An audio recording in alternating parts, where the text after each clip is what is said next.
Alors, je vous propose quelques exercices, notamment tout d'abord P de U inférieur à 0. Alors, je dois préciser que U est une variable aléatoire qui suit une loi normale centrée réduite de moyenne 0 et d'écart type de 1. Donc, finalement, vis-à-vis de ce qu'on a pu dire, c'est par rapport à ce diagramme-là que je vais raisonner, bien entendu, puisque j'ai la variable aléatoire U, et on a vu que la surface totale de la courbe valant 1, P de U inférieur à 0, courbe symétrique centrée en 0, eh bien, la probabilité vaut 1,5. Hein, ça vaut 0,5. Ça vaut toute cette partie-là.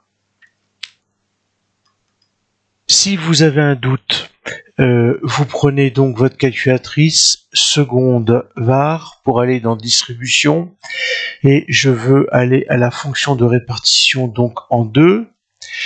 Je précise la borne inférieure. Alors, pour éviter tout problème, là je suis avec la variable aléatoire normale centrée réduite.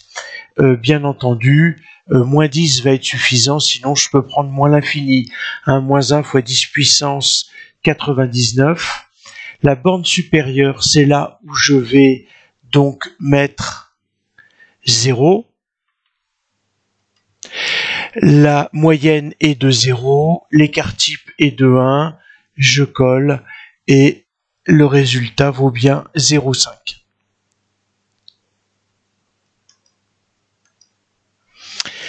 P de U inférieur à 0,41, je vous rappelle que ça pourrait être strictement inférieur ou égal. Donc ici, si je me refais un petit schéma rapidement, je vous conseille de faire ça. Je suis centré en 0. U1 vaut ici 0,41. Donc je vais aller rechercher toute cette surface-là. Je n'ai aucun problème avec la table de la loi normale centrée réduite. Si je vais directement à la calculatrice, je vais à nouveau redemander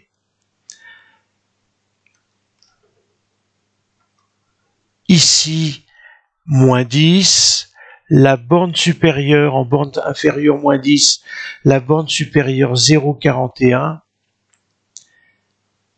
et là ça ne change pas.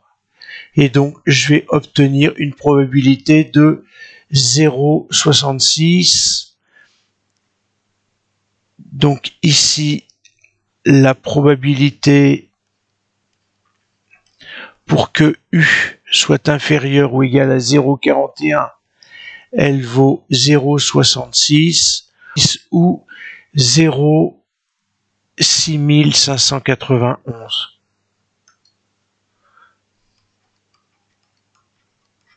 Si je suis au 10 millième.